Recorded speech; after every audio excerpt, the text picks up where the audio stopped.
Hello, Jason. Please, can you introduce yourself and tell us why you have decided to become an actor? Well, my name is Jason London, and oddly enough, I really, honestly, never really dreamed of being an actor. I wanted to be a rock star. And I have an identical twin brother, Jeremy, and he was really into the acting thing. And he got an opportunity when we were about 17 years old. There was an audition for a movie called The Man in the Moon that came through Dallas area where we lived. And I went ahead and went along with him to the audition. And, you know, I still feel guilty about it to this day, but not really. I got the role in the movie. And it was, you know, Reese Witherspoon's first movie. It's Robert Mulligan, who directed To Kill a Mockingbird, directed it. And I had no clue what I was in for. And I, as they say, got bitten by the bug. Once I did the movie, that's whenever I started wanting to be an actor. Because until then, it was something that I didn't really even think about, you know. In a few words, please, can you talk about the main plot of this film? The Mr. Birthday film? Yes, yeah. Yes, yes. Mr. Birthday it's a wonderful film. The whole family's going to love it. It's basically about the whole idea is, you know, there's kids that they don't get a lot of kids that show up to their birthday parties, and they end up bummed and they're alone and whatever. And there's a company called the International Birthday Network that goes ahead and finds out what the kids' dreams are. And we show up, me in particular, I show up with my daughter, and we give them whatever they want. If you want robots, you get robots. If you want pirates, you get pirates. If you want basketball, you get basketball. And it was so much fun to get to sort of, like, I call it my sort of Jim Carrey opportunity, you know, to just get to have a lot of fun. And I just absolutely loved the movie. And the one thing that was great about the premiere was I noticed that it wasn't just the kids that loved the movie, it was the adults as well. And that's what's movies that are fun for the whole family, especially right at Christmas time right now. And, you know, maybe there is that kid out there that's been bummed on their birthday at some point. And, you know, this whole concept might actually be great for reality. Somebody should really do this, you know? Yes, of course. What was your preparation to create your character? My preparation, I dyed my gray hairs and I shaved. And other than that, I just, you know, I've been doing this for a long time. I loved the script. I knew what I was going to do when we got started. Well, I was a little nervous about some of the comedy stuff.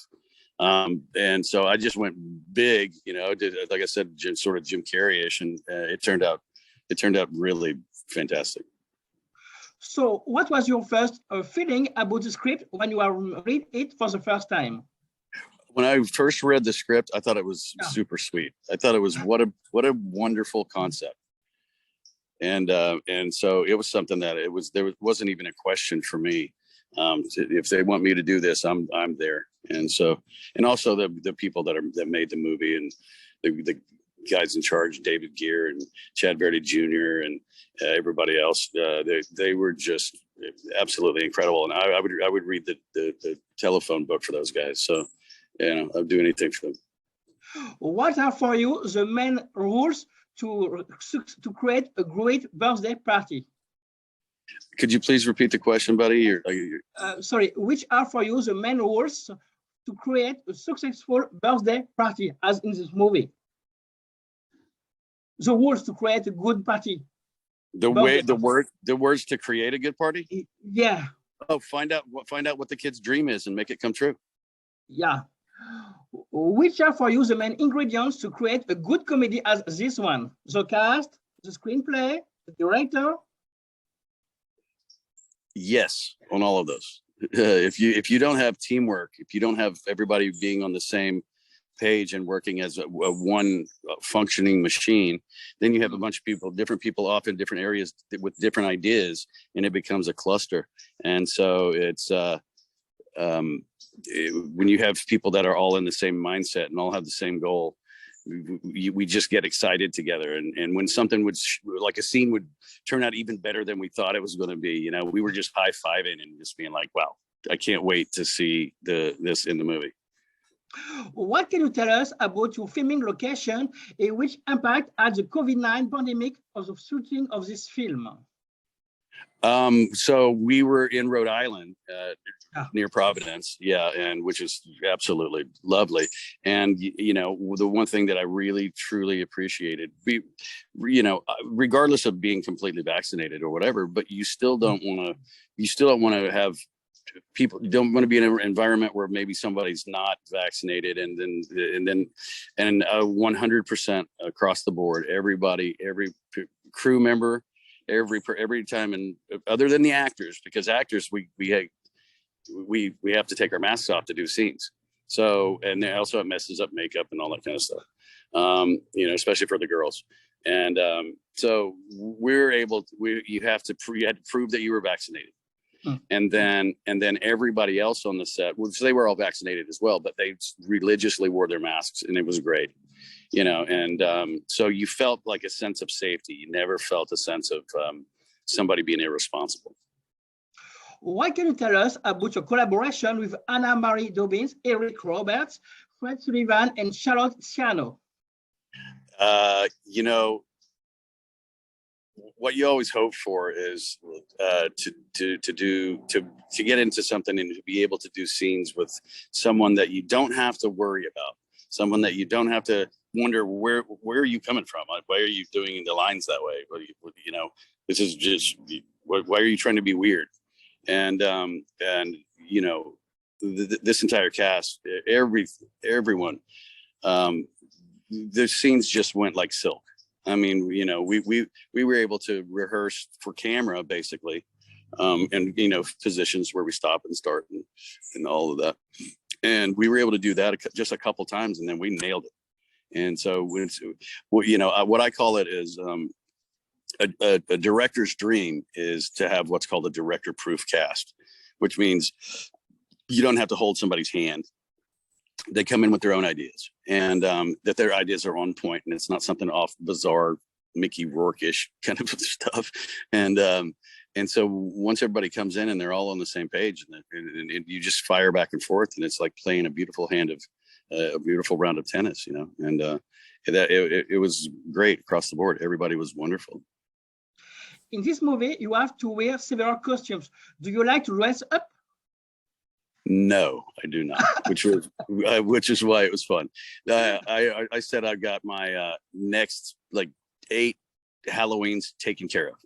I got it all in a couple of days. I always say, you know, I always hated dressing up for Halloween just because I do this for a living. So I'm like dressing up as other things all the time. So it's like the one thing on that one day when everybody else is doing it. Well, okay, good. You get to experience what I get to experience. So there's no reason for me to do that. So maybe a curmudgeon like that a little bit. I don't know. But what can you tell us about your collaboration with director Dan Hunter? Have you seen his first movie? With DiNucci? Yeah, Dan Hunter. Oh, this was the first movie that we did together. Certainly not his first movie. Yeah, it's the first. Sorry about the noise here, guys. I live in Mississippi. You're going to hear some loud trucks. DiNucci was amazing to work with. He was mainly the main one. Whenever we'd be done with something cool, he'd come over and we'd high five and just, you know, give a hug, bro hug, and we knew that we were onto something good. What was the most difficult scene for you to play in this movie, and why? The most difficult thing to play. Yeah. The most difficult thing to play in the movie.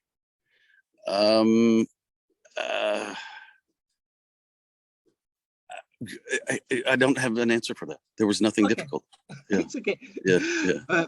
Concerning your character Barry, what common points do you have with him? I just basically played myself, you know, at a younger age. You know, I had a daughter, you know, around the same age, at the same age I was playing in the movie. And I just basically sort of, you know, went in and played myself. Like I said, I added a little bit of like Jim Carrey to it, just as far as like goofiness and energy, but I wasn't trying to, you know, emulate him in any way or anything like that. Yeah, I just played myself. I have appreciated the original tone of this movie and the fact that this comedy film its own rhythm and make us think of Frank Capra films. Did you see some movie before this movie to create your character? No, I mean, like I said before, I guess I guess what I would have gone in with it would have been, I would say, that what would Jesus do? It was more like, what would Jim Carrey do? So, and I knew that I would do it on a more subtle level. You can't compare to that guy's over the topness, but I think that watching his movies, in the past sort of inspired me a little bit. And my last question, which are your current projects? My current projects are right now. I have a pilot presentation that my buddy Corin Nemec and I created called Blackwater Blues, and we filmed it. We did the presentation pilot already right down here, and right now they're finishing it up, and then we're going to start shopping it to try to hopefully get someone to pick it up as a series. And it's called Blackwater Blues, and it's a sort of deep South murder mystery kind of thing, kind of a deep South Twin Peaks kind of thing, but with humor. Thank you, Jason. Have a great day. Bye bye. Thank you very much. Au revoir.